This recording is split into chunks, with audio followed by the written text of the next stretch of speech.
Good morning guys! So today magpapalit tayo ng cabin filter and air intake filter sa ating Vios. Let's go! Alright, so simulan natin. Dito tatanggalin natin yung compartment door. Dahan-dahan lang because this is hard plastic. Ayan, so isi-set aside muna natin siya. Then we move to the next step. Okay, so ito yung takip. Yan guys. Careful lang, pinch nyo lang yan. And then slide out lang. Diba? Dali lang. And then makikita natin yung filter. Pull out lang. Careful lang kasi maalikabok. Yun, dumi na oh. Grabe. Ayan, so dumating yung parcel natin kanina. Ito yung ating bagong filter. Ayan. Basahin lang natin saan yung upward.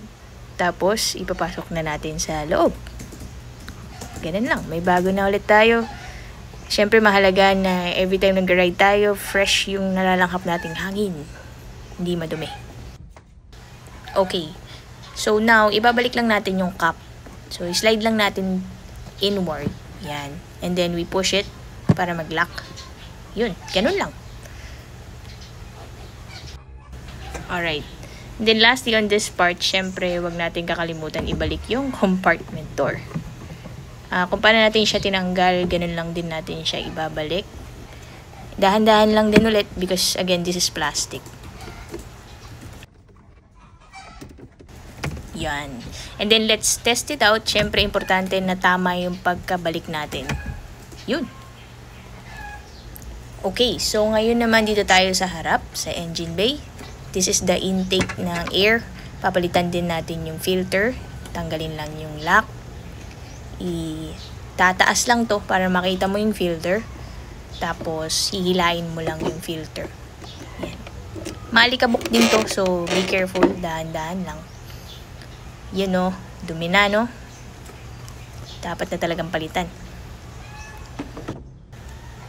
Okay, now we got the new filter here. So, ito naman yung ipapasok natin dyan sa loob.